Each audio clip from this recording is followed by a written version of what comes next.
बहनों, एक पल ठहरिए, क्योंकि ये कोई साधारण कथा नहीं।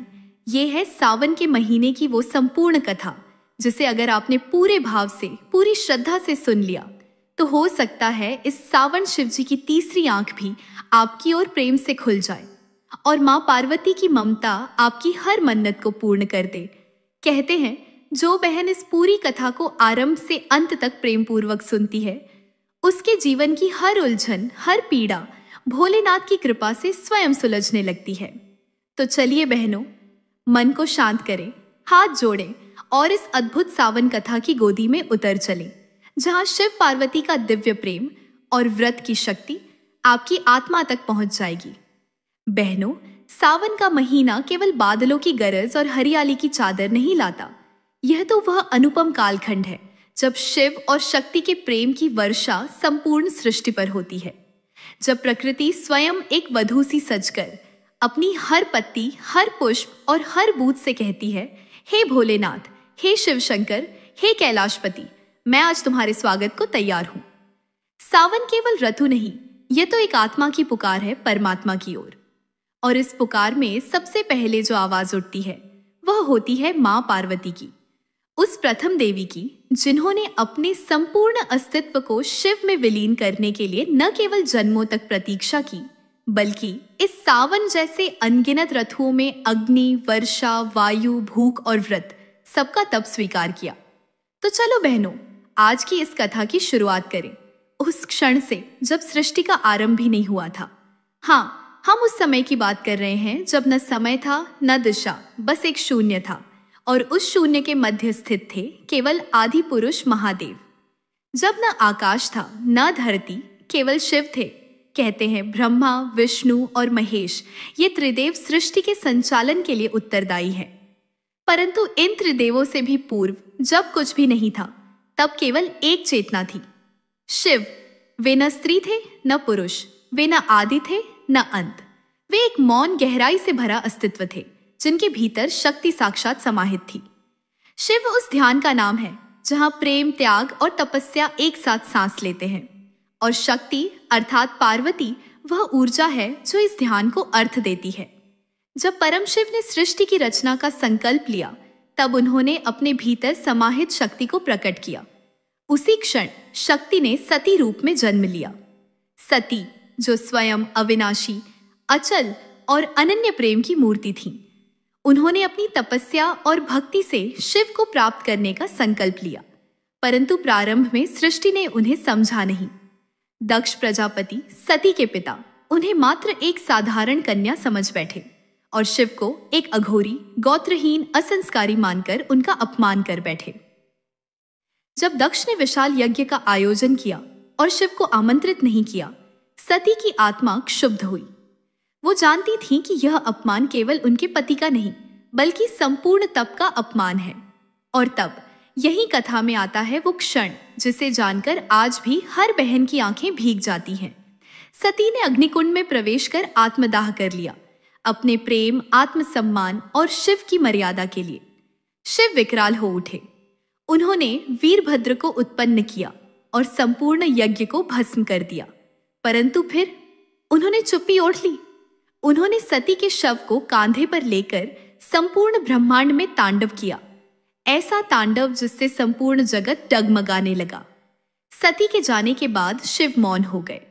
उन्होंने संसार से मुंह मोड़ लिया। वे हिमालय पर समाधि में चले गए, वर्षों तक, युगों तक, और प्रकृति उस प्रेम को देखती रही जो शब्दों में नहीं, आंसुओं में बहता है। वो प्रेम था जिसमें ना अधिकार था ना अपेक्षा, बस समर्पण था। वहीं दूसरी ओर सती ने जन्म लिया पार्वती के रूप में। हिमवान और मैना देवी के घर एक अत्यंत सुंदर, सौम्य और तेजस्वी कन्या ने जन्म लिया। उसका नाम रखा गया पार्वती। पर वह स्वयं जानती थी वह केवल हिमवान की पुत्री नहीं, वह तो शिव की अर्धांगिनी है जो इस जन्म में भी उन्हें प्राप्त करने के लिए आई है। पार्वती बचपन से ही शिव के नाम में रमने लगी। जब उनकी सहेलियां फूलों से खेलती, वह बेलपत्र चुनकर भोलेनाथ के नाम से पूजा करती। जब कोई पूछता, तू किससे विवाह करेगी, वह मुस्कुराकर कहती, मैं तो उन्हीं की हूं जो त्रिनेत्रधारी हैं, जो कैलाश पर विराजते हैं।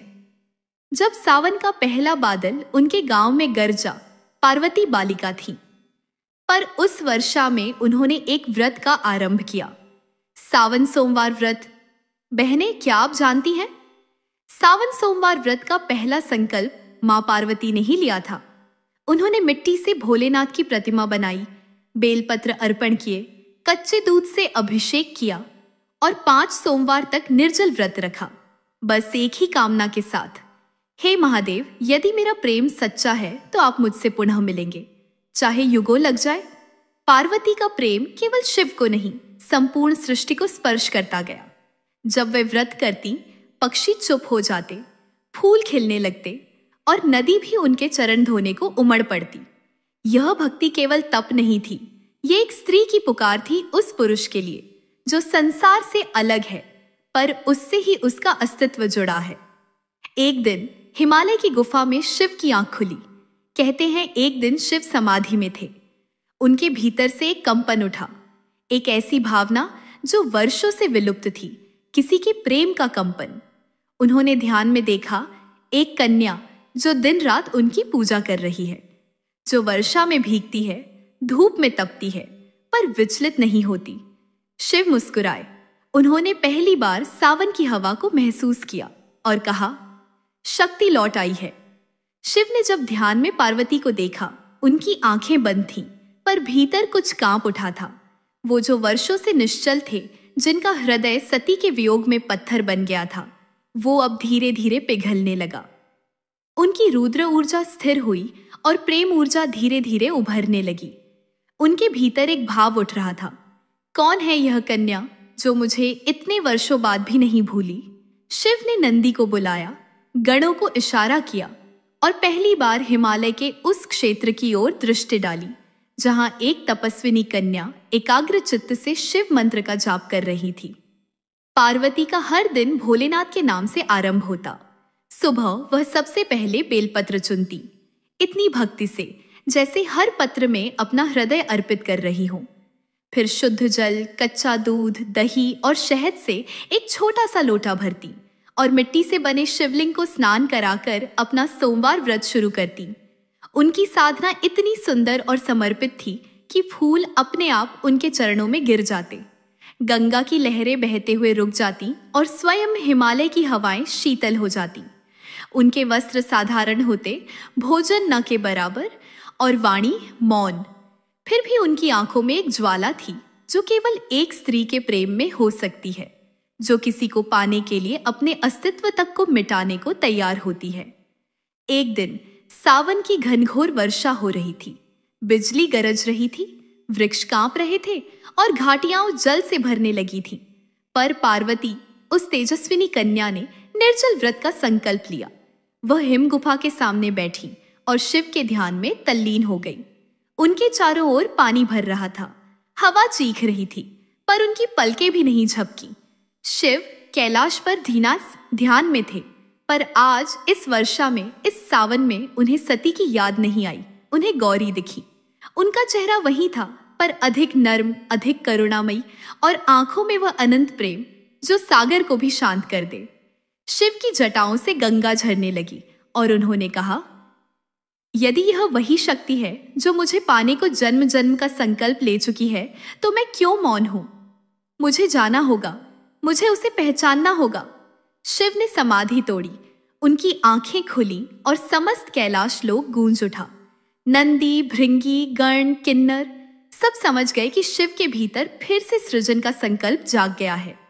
उन्होंने अपने मस्तक की भस्म पोंछी, नयन खोले और बोले, अब समय है शक्ति से मिलने का, अब समय है उस भक्ति को उत्तर देने का जो वाणी नहीं बल्कि आत्मा से बह रही है। उधर देवलोक में ब्रह्मा जी और विष्णु जी ने देखा कि शिव समाधि से बाहर आ चुके हैं। उन्होंने देवश्री नारद को भेजा पार्वती से मिलने के लिए। नारद जी पार्वती से मिलने गए। उन्होंने कन्या को देखकर हंसते हुए कहा, हे पार्वती, तुम तो हिमवान की पुत्री हो, राजकुमारी हो, फिर क्यों इस अघोरी योगी के लिए स्वयं को तप में झोंक रही हो? पार्वती मुस्कुरा उठी। उनकी आंखों में आंसू थे, पर गर्व के। वह बोली, नारद मुनि, शिव केवल योगी नहीं, वे स्वयं सत्य हैं। वे न जीवन से बंधे हैं न मृत्यु से डरे हैं। मैं जिस दिन से जन्मी हूं उसी दिन से उनके नाम की माला मेरे श्वासों में गूंजती है। अगर वो मुझे ना मिले तो जीवन हो या मृत्यु, क्या अंतर है? जब लक्ष्मी जी ने यह सुना तो स्वयं पार्वती से मिलने आईं। उनके साथ भगवान नारायण भी थे। लक्ष्मी जी ने पार्वती को गले से लगाकर कहा, हे गौरी, तू केवल एक कन्या नहीं, तू स्वयं प्रकृति है। जब तू प्रेम करती है तो यह सृष्टि मुस्कुराती है। मैं स्वयं नारायण से प्रेम करती हूं, पर तेरे प्रेम में जो समर्पण है वह अद्भुत है। विष्णु जी बोले, शिव निश्चित ही तुझे स्वीकार करेंगे, क्योंकि प्रेम केवल पाने का नाम नहीं, वो तो समर्पण है, और तुझसे बढ़कर कोई समर्पित नहीं। अब शिव ने रूप बदला। वे एक वृद्ध ब्राह्मण का रूप लेकर पार्वती के सामने आए। उन्होंने कहा, हे कन्या, तू शिव से विवाह करना चाहती है? क्या तू नहीं जानती कि वह श्मशानवासी है? उनके पास ना धन है, ना गहने, ना वंश, ना कुल। पार्वती ने शांत स्वर में कहा, यदि प्रेम के लिए धन, वंश, गहने चाहिए तो वह प्रेम नहीं, व्यापार है।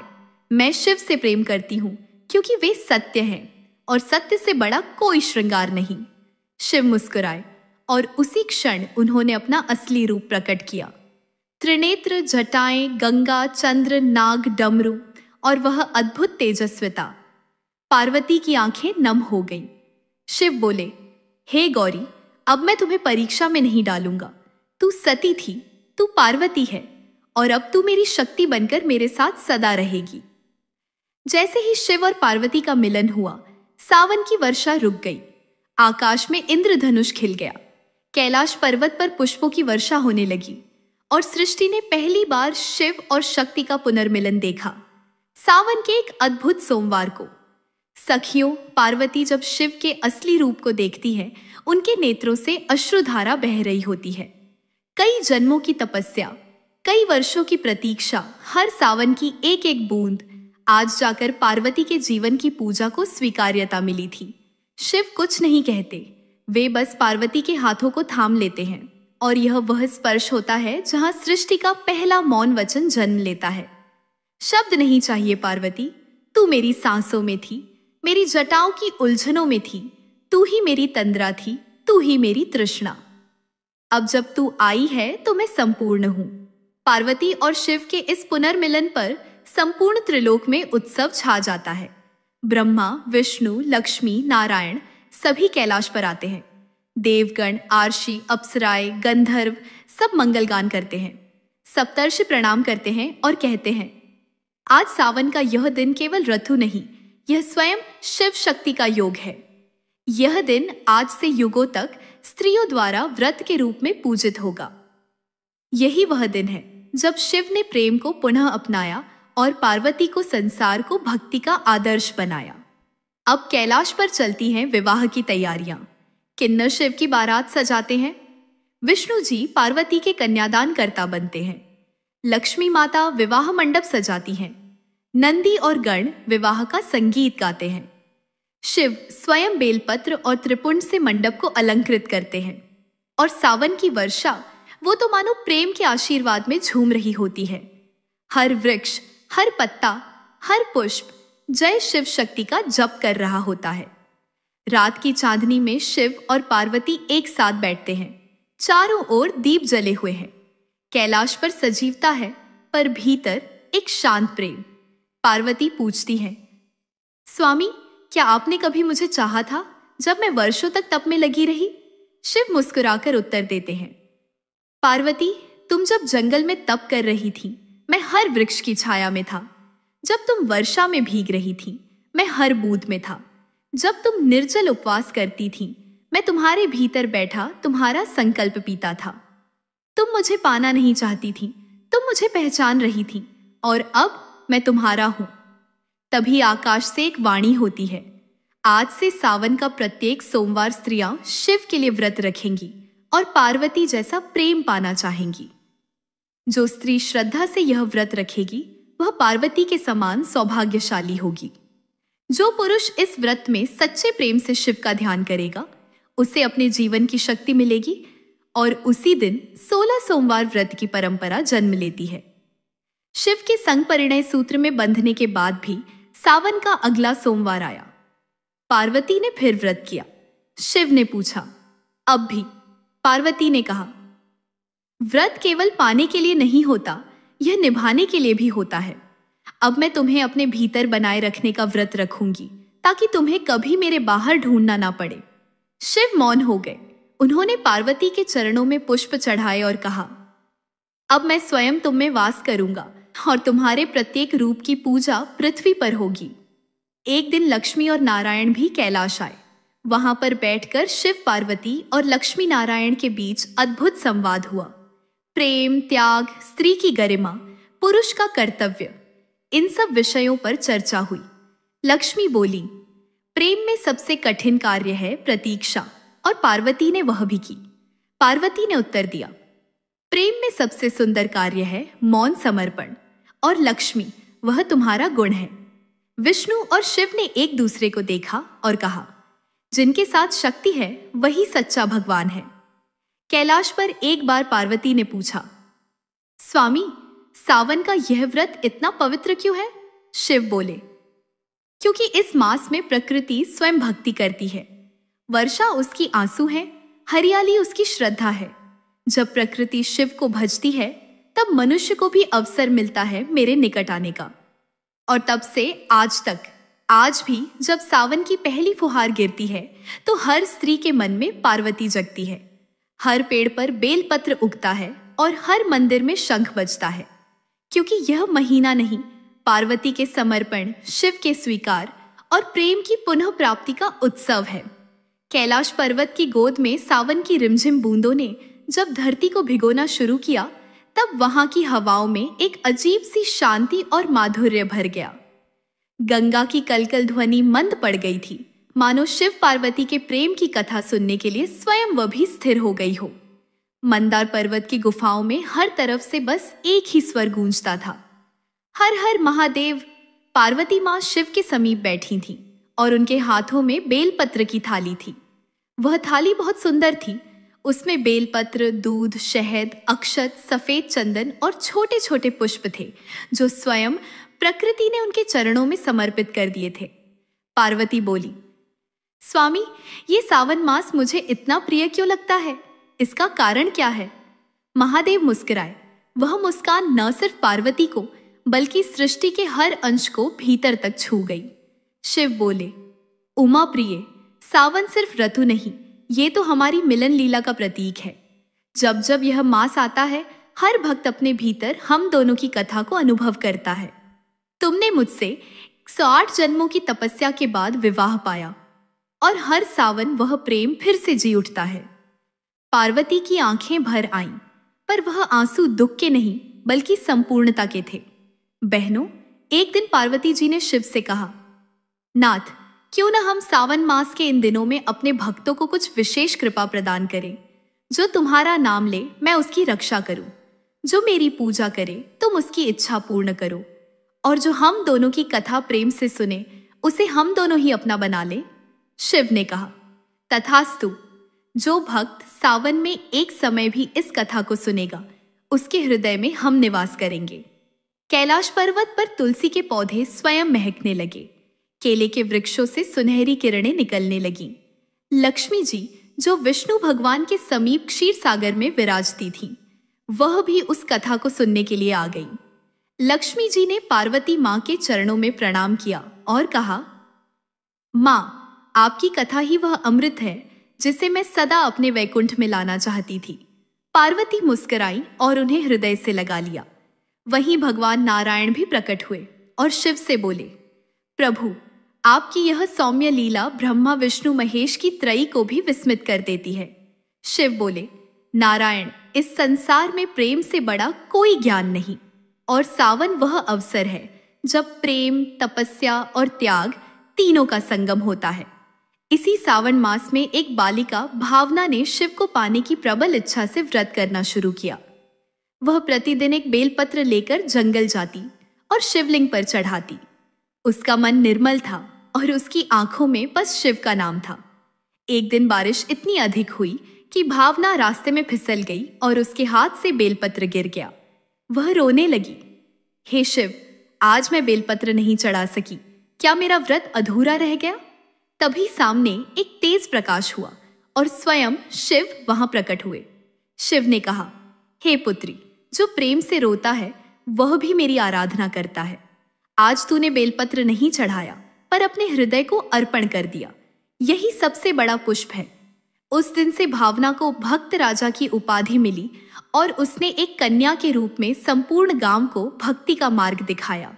बहनों, सावन के दिनों में पार्वती की सखियां विजया, जया, मंजरी और कल्याणी सब कैलाश पर उपस्थित थीं। वे सब शिव पार्वती के प्रेम की लीला गा रही थीं। कोई झूला डाल रही थी, कोई मेहंदी रच रही थी और कोई बेलपत्रों की माला बना रही थी। उसी समय पार्वती जी बोली, हे सखियों, आज हम झूला झूलेंगे और शिव को सावन का राग सुनाएंगे। शिव सन्यासी रूप में खड़े थे, किंतु उस दिन उन्होंने गले में माला डाली, भस्म को साफ किया और रुद्रवंशी पर राग में एक मल्हार बजाना शुरू किया। हर दिशा में बांसुरी की धुन फैल गई और तब सृष्टि की हर स्त्री, चाहे वह गृहिणी हो या साध्वी, उसने शिव को अपना आराध्य मान लिया। वहीं से कथा में प्रवेश लेते हैं श्रीहरि और लक्ष्मी माता।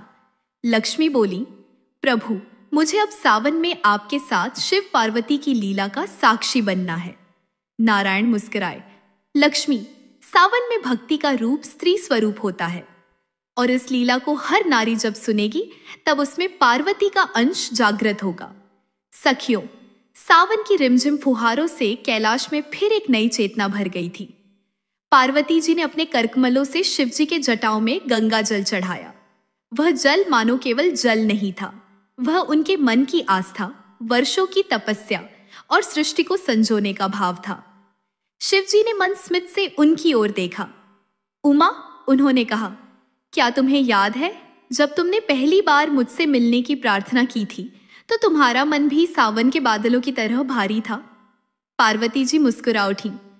स्वामी, तब मेरी आंखों में केवल एक ही आकांक्षा थी, आपको पाना। अब जब आप मेरे साथ हैं, हर सावन में मैं यही चाहती हूं कि आपकी भक्ति से हर स्त्री का जीवन भी पूर्ण हो जाए। उस क्षण लक्ष्मी जी भी प्रकट हुई।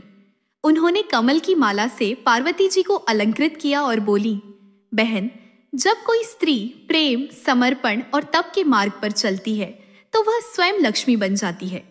शिव जी बोले, इसीलिए सावन का हर सोमवार नारी शक्ति को समर्पित है।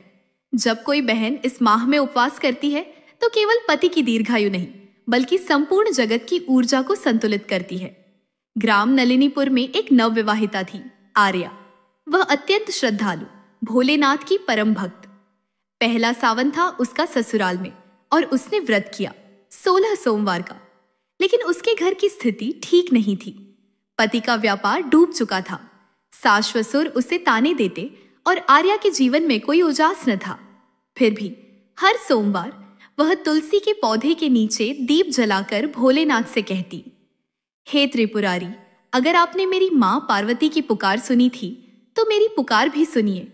मैं चाहती हूं कि मेरे पति को सुख मिले, मेरे घर में हरियाली लौटे और यह सावन केवल मेरी नहीं, हर बहन की तपस्या सफल करे। और फिर एक रात्रि आर्या के स्वप्न में स्वयं शिव पार्वती प्रकट हुए। पार्वती जी ने कहा, बेटी, तुमने जो संकल्प लिया है वह केवल तुम्हारे परिवार को ही नहीं, पूरे गांव की दिशा बदल देगा। भोलेनाथ बोले, कल प्रातः बेलपत्र पर ओम नमः शिवाय लिखकर घर के चारों कोनों में रख देना। तुलसी के पास गाय का दूध चढ़ाना और अपने हाथों से सासू मां को जल पिलाना। आर्या ने वैसा ही किया और उसी सप्ताह उसका पति वीरेश एक पुराना व्यवसायिक सौदा जीत पूरा घर खुश हो उठा। लेकिन असली चमत्कार तो तब हुआ जब उसके गांव के कुएं से मीठा जल निकलने लगा, जिसे लोग वर्षों से सूखा समझते थे। लोगों ने समझा ये सावन केवल वर्षा नहीं लाया, ये कृपा लाया। फिर शिवजी बोले, सावन का एक एक दिन जब श्रद्धा से जिया जाए तो वह ब्रह्मांड को भी बदल सकता है। हर स्त्री जो व्रत करती है वह केवल अपने परिवार की नहीं, समस्त सृष्टि की रचना करती है। उसी समय नारद मुनि वहां पहुंचे। उनके वीणा के सुरों में सावन की रागिनी गूंज रही थी। भोलेनाथ, वे बोले, मुझे भी यह कथा सुनानी है देवलोक में। हर देवी को बताना है कि पृथ्वी पर नारियां वो तुम्हारे नाम से कैसा तप कर रही हैं। शिव जी ने कहा, तब एक संदेश ले जाओ। हर स्त्री में पार्वती है, हर प्रेम में शिव है और हर सावन एक नया ब्रह्मांड रचने की क्षमता रखता है। उधर वैकुंठ में लक्ष्मी नारायण मुस्कुरा रहे थे। लक्ष्मी जी बोली, स्वामी, शिव पार्वती के प्रेम को देखिए। वो तप से जन्मा, भक्ति से पला और सावन से खिला है। भगवान विष्णु ने उत्तर दिया, इसलिए हर सावन में जब स्त्रियां व्रत करती हैं तो हम दोनों पति पत्नी भी उन्हें आशीर्वाद देने साथ साथ धरती पर उतरते हैं। और उस वर्ष की रक्षाबंधन की रात जब आर्या ने अपने देवर को राखी बांधी तो उसकी कलाई पर भी एक चमत्कारी रक्षा सूत्र स्वयं शिव जी ने बांधा, जिसे केवल आर्या की आंखों ने देखा और मन ने अनुभव किया। और ठीक उस क्षण शिव जी ने पार्वती की ओर देखा और बोले, देवी, सावन की कथा तो चलती ही जाएगी, अब समय है अगले रहस्य को प्रकट करने का। क्या तुम उन्हें वट वृक्ष की कथा सुनाना चाहोगी? पार्वती जी मुस्कुराई। उन्होंने अपनी स्मृति के झरोकों से एक और कथा का द्वार खोला। सखियों, सावन की उस दिव्य संध्या में जब कैलाश पर्वत पर हरियाली की छाया गहराने लगी, पार्वती जी अपने प्रभु शिव के चरणों में बैठी थीं। वायु में सुगंधित पुष्पों की महक थी। मंद बयार उनके केशों से खेल रही थी और पास ही नंदी, मां लक्ष्मी, भगवान नारायण और गणेश जी की उपस्थिति से वह वातावरण देवताओं का एक दिव्य संगम सा प्रतीत हो रहा था। शिव जी मुस्कुरा रहे थे, जैसे सावन की पहली बूंद किसी तपती धरती को सुकून देती है। वैसे ही पार्वती के भीतर उठते संशयों को शांति मिल रही थी। देव, पार्वती बोली, आपने मुझे मेरा पूर्व जन्म बताया, वह तपस्या, वह साधना, लेकिन क्या केवल तपस्या से ही शिव को पाया जा सकता है? क्या कोई और मार्ग भी है? शिव जी ने पार्वती के सिर पर स्नेह से हाथ फेरा और बोले, उमा प्रिय, जिस मन में सच्चा प्रेम होता है वहां शिव स्वयं वास करते हैं। साधना केवल शरीर की नहीं होती, प्रेम की, श्रद्धा की और समर्पण की भी होती है। और बहनों, तब शुरू हुई एक और कथा, एक और जन्म की, एक और स्त्री की। बहनों, बहुत समय पहले एक नगर में सुंदरी नाम की एक कन्या रहती थी। वह रूपवती थी, लेकिन उससे भी अधिक थी उसकी भक्ति। वह हर सोमवार को उपवास करती, बेलपत्र चढ़ाती और महादेव का नाम गाते हुए पूरे नगर में घूमती। लोग उसे पागल कहते, क्योंकि उसका विवाह किसी पुरुष से नहीं हुआ था और उसने प्रतिज्ञा की थी कि जब तक शिव स्वयंवर नहीं बनते मैं संसारिक बंधनों में नहीं बंधूंगी। उसकी भक्ति इतनी प्रखर थी कि स्वयं मां लक्ष्मी ने विष्णु जी से कहा, स्वामी, देखिए तो यह कन्या इस जीवन में ही शिव को पा जाएगी। क्या हमें इसकी परीक्षा नहीं लेनी चाहिए? विष्णु मुस्कुराए और बोले, परीक्षा नहीं, पारखी दृष्टि रखनी चाहिए। यह सच्चा प्रेम है, परीक्षा की वस्तु नहीं। और तभी नारद मुनि को भेजा गया सुंदरी की भक्ति को मार्गदर्शन देने। नारद जी उसके पास गए और बोले, बेटी, तुम शिव की भक्ति करती हो, परंतु क्या शिव तुम्हें स्वीकार करेंगे? वह तो वैरागी है, श्मशानवासी है। तुम गृहस्थ जीवन चाहती हो या उनका? सुंदरी बोली, मैं तो वही जीवन चाहती हूं जहां शिव हो, चाहे वह श्मशान हो या हिमालय। जहां वो है वही मेरा संसार है। यह सुनकर नारद मुस्कुराए और वापस लौटकर उन्होंने शिव जी को सब बताया। कैलाश लौटे वर्तमान में पार्वती मंद मुस्कुराई, तो प्रभु, वह कन्या मैं ही थी? हाँ देवी, शिव बोले, तुम्हारा हर जन्म शिव के लिए ही समर्पित रहा है। हर जन्म में तुमने भक्ति की, प्रेम किया और अंततः तुमने मुझे पाया। पर कथा अभी यही नहीं रुकी बहनों। अब दृश्य बदलता है। धरती पर सावन की पूर्णिमा का दिन था। वन में एक वृद्धा अपने पोते को शिव पार्वती की कथा सुना रही थी। उसकी आंखों में आंसू थे, पर उसकी आवाज में श्रद्धा थी। उस बालक का नाम था सुदर्शन, जो बाद में आगे चलकर एक महान तपस्वी बना। वही बालक आगे जाकर पार्वती के पुत्र कार्तिकेय के शिष्य बने। और फिर कथा का मोड़ आता है जब पार्वती माता लक्ष्मी के साथ एक दिव्य वन में जाती है, जहां तुलसी, केले और बेल के वृक्षों की छाया थी। वहां दोनों सहेलियों के रूप में समय बिताती हैं और मां लक्ष्मी पार्वती को एक अद्भुत व्रत की विधि बताती है। बहन, सावन में 16 सोमवार व्रत करने से न केवल शिव प्रसन्न होते हैं, बल्कि स्त्री का सौभाग्य अखंड होता है। यह व्रत केवल व्रत नहीं, स्त्री की आत्मा का शिव से संवाद है। पार्वती यह व्रत करती है और स्वयं उनके समक्ष शिव पुनः एक वर के रूप में प्रकट होते हैं। शिव बोले, देवी, तुमने हर जन्म में मुझे पाया है, पर इस जन्म में सावन की इस पूर्णता में मैं तुम्हें अर्धांगिनी से भी अधिक मानता हूं। तुम मेरी शक्ति हो, मेरी चेतना हो और मेरे अस्तित्व का साकार रूप हो। उस दिन कैलाश में स्वर्गिक वर्षा होती है।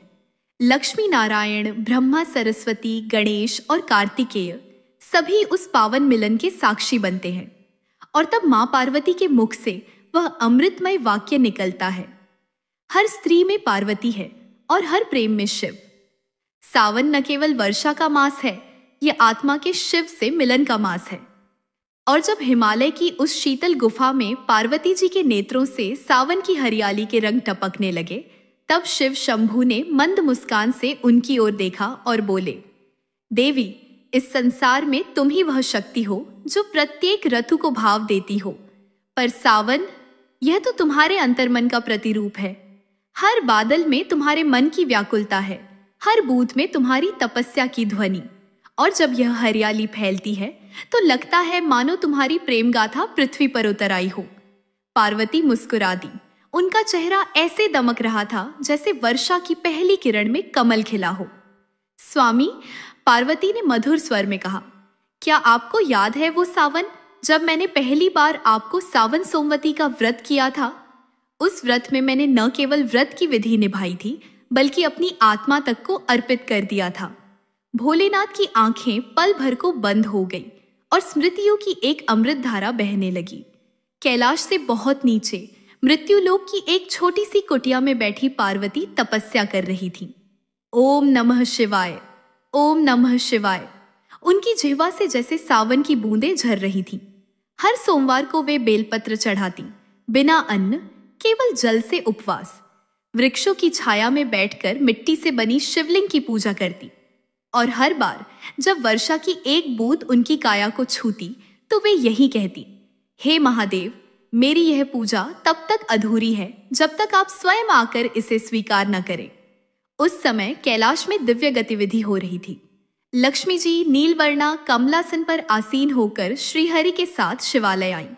नाथ, उन्होंने शिव से कहा, वह कन्या जो नीचे पृथ्वी पर तप कर रही है, उसकी भावना ऐसी है कि यदि आप स्वयं न प्रकट हुए तो सावन की पावनता अधूरी रह जाएगी। कृपा करें और अपने प्रेम का उत्तर दे। शिव मुस्काए, लक्ष्मी जी, आपने सत्य कहा। जिस भाव में अर्पण हो वही भाव ईश्वर को खींच लाता है। मैं उसी क्षण उसकी पुकार पर उतरूंगा। सावन की अमावस्या की रात थी। बिजलियां रह रहकर चमक रही थीं। पार्वती जी अब एकाग्र होकर ध्यान में लीन थीं और तभी उनकी आंखों में एक प्रकाश समा गया। भोलेनाथ स्वयं उनके सम्मुख प्रकट हो चुके थे। शिवजी ने कहा, देवी, तुमने अपनी भावनाओं से मुझे बांध लिया। तुम्हारे इस व्रत ने स्वयं मुझे विवश कर दिया आने को। तुम्हारी यह श्रद्धा सावन की सबसे पावन कथा बनेगी। पार्वती की आंखों से सावन बरस पड़ा, पर यह वर्षा आंसुओं की नहीं, मिलन की थी। इसके पश्चात शिवजी ने पार्वती को एक परीक्षा दी। देवी, यदि तुम सच में मुझे पति रूप में स्वीकार करती हो तो अगले 16 सावन तक तुम यह व्रत करोगी और हर बार अपने प्रेम की गहराई को सिद्ध करोगी। पार्वती ने न झिझक कर कहा, प्रभु, एक नहीं, अनंत जन्मों तक भी मुझे यह व्रत करना पड़े तो भी मैं करूंगी, क्योंकि मेरे लिए यह केवल व्रत नहीं, यह तो मेरे प्राणों की शपथ है। तभी आकाश से एक तेज प्रकाश हुआ। लक्ष्मी नारायण स्वयं प्रकट हुए और बोले, पार्वती, तुम्हारे इस प्रेम से हम स्वयं प्रभावित हैं। जो भी स्त्री तुम्हारे इस व्रत को सावन में श्रद्धा से करेगी, उसे न केवल पति की लंबी आयु बल्कि अखंड सौभाग्य और लक्ष्मी की कृपा भी प्राप्त होगी। 16वें सावन की पूर्णिमा को शिव और पार्वती ने एक बार फिर नई प्रतिज्ञा के साथ एक दूसरे को अर्पित किया। इस बार केवल कैलाश नहीं, हमारा प्रेम अब हर नदी, हर पेड़, हर वर्षा बूंद में बहेगा। सावन न केवल व्रत का महीना होगा, बल्कि यह होगा शिव पार्वती के मिलन का उत्सव। भोलेनाथ ने अंत में यह कहा, जो स्त्री इस कथा को सावन में श्रवण करती है उसके जीवन में न केवल प्रेम की अनुभूति होगी बल्कि उसका मन भी शिव जैसा शांत और सौम्य बन जाएगा। पार्वती ने मुस्कुराकर बहनों की ओर देखा। बहनों, सावन केवल एक ऋतु नहीं, यह तो एक तपस्या है, एक मिलन है, एक स्त्री के प्रेम की पराकाष्ठा है। शिवजी की बातें सुनकर पार्वती मां की आंखों में प्रेम के अश्रु छलक आए। उन्होंने भोलेनाथ का हाथ थाम लिया और बोली, स्वामी, आपने तो मेरा सारा तप, सारी प्रार्थनाओं का फल एक ही वाक्य में दे दिया, जब आपने कहा कि मैं केवल आपकी अर्धांगिनी नहीं बल्कि आपके साथ हर युग में पुनः पुनः जन्म लेने वाली प्रेम की शक्ति हूं। शिव मुस्काए। हिमालय की ऊंचाइयों पर बैठा वह युगल इस समय न केवल पति पत्नी था बल्कि ब्रह्मांड की दो दिव्य शक्तियां थीं, सृजन और संहार की, करुणा और तपस्या की। सावन की औरथू अपने पूरे यौवन पर थी। कैलाश की वादियां हरितिमा से सजी थीं, तुलसी की महक वातावरण में व्याप्त थी और पार्वती मां ने अपने दोनों हाथों से शिव के मस्तक पर बेलपत्र चढ़ाते हुए सावन सोमवार का व्रत प्रारंभ किया। इस व्रत में पार्वती ने केवल अपनी तपस्या को दोहराया नहीं बल्कि संसार की हर नारी के लिए एक मार्ग बनाया। कैसे प्रेम, विश्वास और समर्पण से हर स्त्री अपने जीवन में शिवत्व को पा सकती है। शिव जी बोले, उमा, जो भी नारी तुम्हारे इस व्रत को सावन के सोमवार में श्रद्धा से करेगी वह न केवल सुखी वैवाहिक जीवन पाएगी बल्कि उसके जीवन में मेरी कृपा तुम्हारे जैसी सखी बनकर सदा बनी रहेगी। और तभी वहां प्रकट हुए लक्ष्मी नारायण शंख की मधुर ध्वनि के साथ आकाश से पुष्प वर्षा होने लगी। शिव बोले, हे नारायण, हे माता लक्ष्मी, आपका इस सावन दिवस पर कैलाश आगमन अत्यंत मंगलकारी है। लक्ष्मी मां मुस्काई, हे महादेव, सावन की इस पावन बेला में जब तुम और पार्वती इस दिव्य एकता में बंधे हो तब सृष्टि की सभी स्त्रियां आनंदित हैं। मैंने भी यह व्रत आज ही रखा है अपने नारायण के संग। और वहीं कैलाश पर चारों ओर दीप जल उठे। तुलसी के पत्तों की माला, केले के वृक्षों की छांव और गंगा जल से शुद्ध किया गया शिवलिंग, सबने उस दृश्य को देवताओं का उत्सव बना दिया। तभी वहां प्रकट हुए स्वयं कार्तिकेय और गणेश। गणेश जी ने माता पिता को प्रणाम कर कहा, माता, यह जो व्रत आपने प्रारंभ किया यह तो समस्त सृष्टि की स्त्रियों को नई आशा और शक्ति देगा। मैं अपने हाथों से इस व्रत की कथा हर युग की महिलाओं तक पहुंचाऊंगा। सखियों, कथा अब आगे बढ़ती है एक ऐसे मोड़ पर जहां पार्वती मां को एक दिव्य स्वप्न आता है। बहनों, उस रात सावन की वर्षा मंद मंद गिर रही थी। कैलाश की गुफा में शीतल हवा बह रही थी। पार्वती मां ध्यान मग्न थीं। उनके मुख पर सौम्यता, उनके नेत्रों में गहराई और उनके हृदय में संसार की हर स्त्री के लिए प्रेम। उसी ध्यान में उन्हें एक दिव्य स्वप्न आया। स्वप्न में एक छोटी सी कन्या दिखी, 16 वर्ष की, सांवले रंग की, पर चेहरे पर अद्भुत तेज, ओठों पर मधुर मुस्कान और आंखों में अथाह श्रद्धा।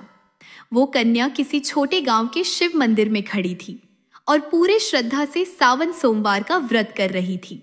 उसने मिट्टी के शिवलिंग पर गंगा जल चढ़ाया, बेलपत्र अर्पण किया और कांपती आवाज में बोली, हे भोलेनाथ, मैं नहीं जानती मंत्र ना विधि, मुझे तो बस इतना पता है कि आपकी सच्चे मन से आराधना करूं और जीवन में मुझे एक ऐसा जीवन साथी मिले जो आपके जैसा सरल, सच्चा और त्यागी हो। पार्वती मां का हृदय उस स्वप्न को देखकर द्रवित हो गया।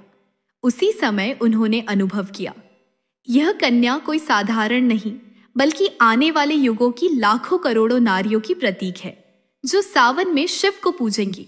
इसी विश्वास के साथ स्वप्न समाप्त हुआ और पार्वती मां की आंखों से अश्रु बह निकले। शिवजी उनके समीप आए और बोले, क्या तुमने देखा उस कन्या को? हर युग में कोई न कोई नारी तुम्हारी तरह ही इस प्रेम और श्रद्धा से मेरा व्रत करेगी और वह तुम्हारे समान ही पूजनीय बन जाएगी। पार्वती बोली, स्वामी, तब तो इस व्रत का नाम 16 सोमवार व्रत होना चाहिए, जिसमें नारी 16 सोमवार तक आपके लिए उपवास करे और मैं उसके जीवन में स्वयं आशीर्वाद बनकर उतरूं। शिवजी ने सहमति में सिर हिलाया।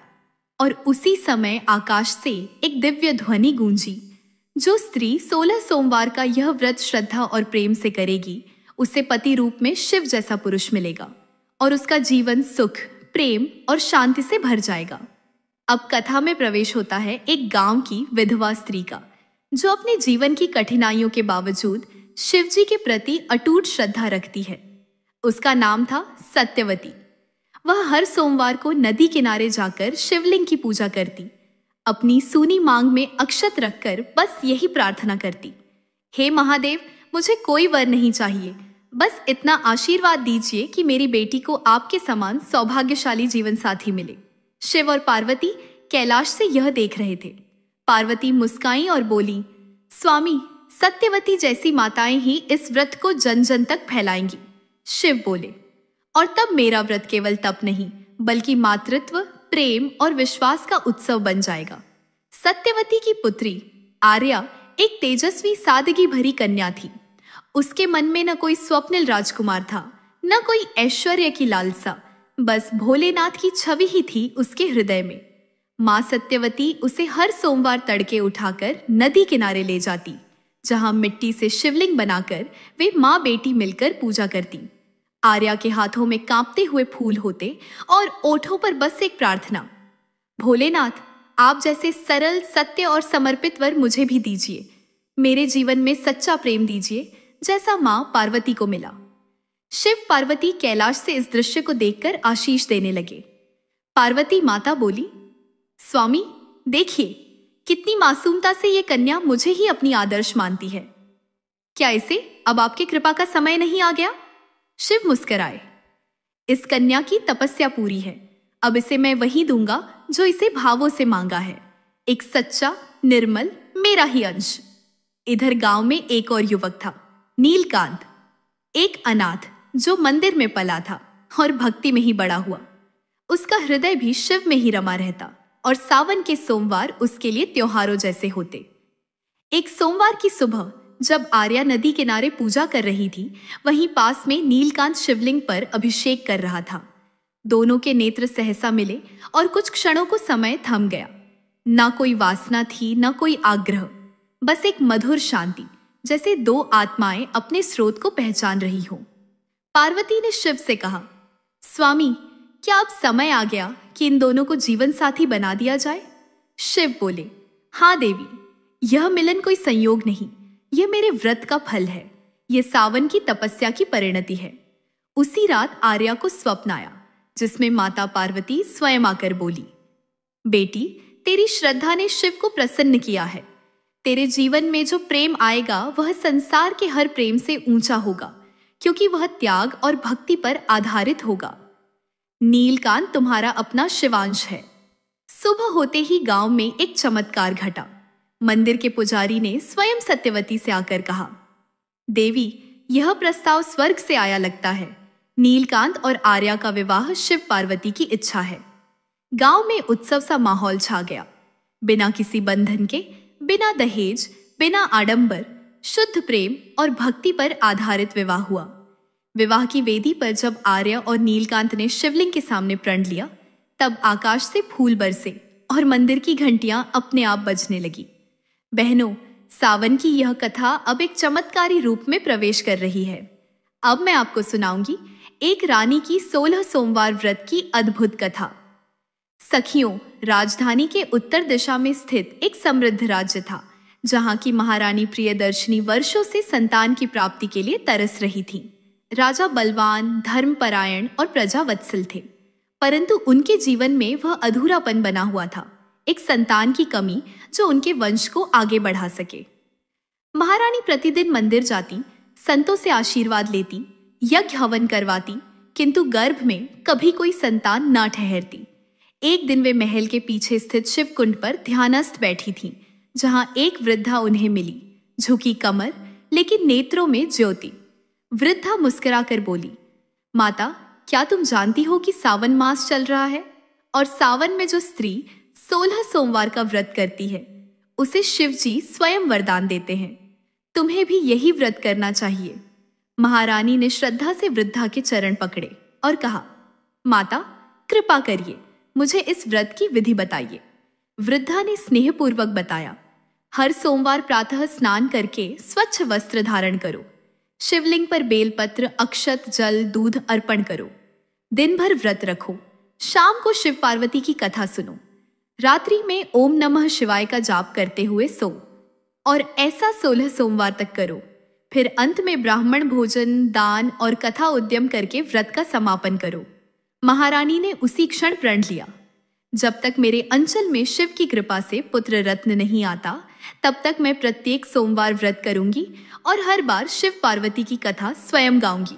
समय बीतता गया, महारानी का हृदय शिव भक्ति में डूबता गया। हर सोमवार पूरा राजमहल जैसे शिवमय हो जाता। राजा स्वयं बेलपत्र चुनकर लाते। राजकुमार की इच्छा अब उनके लिए कोई याचना नहीं, बल्कि एक भक्ति का रूप बन चुकी थी। और 16वें सोमवार की रात्रि शिव पार्वती उनके स्वप्न में आए। शिव जी बोले, प्रिय दर्शनी, तुम्हारा व्रत सफल हुआ। पार्वती ने तुम्हारे गर्भ में अपने अंश से जीवन डाला है। जो पुत्र जन्म लेगा वह धर्म, न्याय और प्रेम का प्रतीक होगा। सुबह होते ही पूरा महल दीपों से सज गया। महारानी के गर्भ में चमत्कार घट चुका था। 9 माह बाद एक तेजस्वी पुत्र ने जन्म लिया, जिसके मुख पर ऐसी आभा थी कि स्वयं पंडितों ने कहा, यह शिव का अंश है, एक अवतारी पुत्र। उस दिन से पूरे राज्य में 16 सोमवार व्रत की धूम मच गई। हर स्त्री ने इसे अपनाया। हर घर में प्रेम, समृद्धि और संतुलन आने लगा। बहनों, अब कथा आगे बढ़ती है एक साधारण लेकिन श्रद्धावान किसान की ओर, जिसका नाम था धर्मू। एक छोटा सा गांव था। चारों ओर सूखी धरती, फटती दरारें और जल की एक बूंद के लिए तरसते खेत। धर्मू हर दिन आसमान की ओर टकटकी लगाए देखता और मन ही मन सोचता, हे भोलेनाथ, क्या मेरी धरती यूं ही बिन अन्न की प्यासी रहेगी? उसके गांव में सावन की पहली सोमवार का दिन था। गांव की औरतें शिव मंदिर में व्रत कर रही थीं, बेलपत्र चढ़ा रही थीं। वहीं धर्मू किनारे बैठा आंखें मूंद कर शिव का नाम ले रहा था। उसी समय एक वृद्ध महात्मा वहां आए। उनकी जटाओं में गंगा जल की बूंदें थीं और नेत्रों में कृपा। उन्होंने धर्मू से कहा, बेटा, क्यों दुखी है तू? धर्मू बोला, बाबा, खेत सूख गए हैं, पशु मरने लगे हैं, सावन भी रूठा है। मैं गरीब सही, पर भोलेनाथ को हरियाली में देखना चाहता हूं। बाबा मुस्कुराए और बोले, तो 16 सोमवार का व्रत कर। शिव तो ऐसे दयालु हैं कि तुझसे प्रेम करेंगे। खुद आएंगे तेरे खेतों में सावन बरसाने। तेरी भक्ति यदि सच्ची हो तो धरती स्वयं आशीर्वाद बन जाएगी। धर्मू ने उसी पल प्रण लिया। प्रत्येक सोमवार वह शिव मंदिर की मिट्टी से शिवलिंग बनाता, उसे बेलपत्र, जल और अपने श्रम से चढ़ाता। उसके पास द्रव्य न था तो वह भूखा ही व्रत करता, पर हर बार ओम नमः शिवाय का जाप करता हुआ खेत में सो जाता। धीरे धीरे उसके चारों ओर हरियाली दिखने लगी। जहां पड़ोसी किसान की भूमि भूरी और सूखी थी, वहीं धर्मू के खेत में छोटे छोटे अंकुर निकलने लगे। गांव वाले आश्चर्य में थे, धरती यहां कैसे भीग रही है? 16वें सोमवार की रात धर्मू के स्वप्न में महादेव और मां पार्वती आए। शिवजी बोले, धर्मू, तूने जो सच्ची भक्ति की वह हमारी आत्मा तक पहुंची। तेरे खेत अब हर सावन में सबसे पहले हरे होंगे। तेरे गांव में सूखा कभी नहीं पड़ेगा। तेरी भक्ति ने बादलों को बांध दिया है। सुबह हुई, धर्मू के खेत में काले बादल मंडराने लगे। बिजली चमकी और पहली बार वर्षा हुई। ऐसी वर्षा कि पूरे गांव ने आनंद से नृत्य किया। धरती हरी हुई, नदी भरी हुई, पशु आनंदित हुए और धर्मू की झोपड़ी में ओम नमः शिवाय की ध्वनि गूंजती रही। बहनों, देखा आपने, 16 सोमवार व्रत केवल मनोकामना का ही नहीं, बल्कि जीवन को हरियाली और आत्मा को शिवमय करने का उपाय है। हर उस व्यक्ति को चमत्कार मिला जिसने इसे श्रद्धा और प्रेम से निभाया। बहनों, जैसे सावन की फुहारें धरती को भिगोकर विदा लेती हैं, वैसे ही अब ये शिव पार्वती की प्रेममयी कथा भी पूर्ण हो रही है। इस कथा में था श्रद्धा का संकल्प, व्रत का बल और शिव शक्ति का अमर प्रेम। अगर इसने आपके दिल को छुआ हो तो इसे अपनी हर सखी तक जरूर पहुंचाइए, क्योंकि ये सिर्फ कथा नहीं, भोलेनाथ की कृपा की बूंदें हैं। हर सावन आए, शिव कृपा लाए, हर बहन को मिले पार्वती सा प्रेम। और हाँ, अगर अगली कथा भी मेरी आवाज में सुननी हो तो हमारे चैनल से जुड़ जाइए, क्योंकि हर कथा में छुपी है कोई विशेष कृपा। धन्यवाद।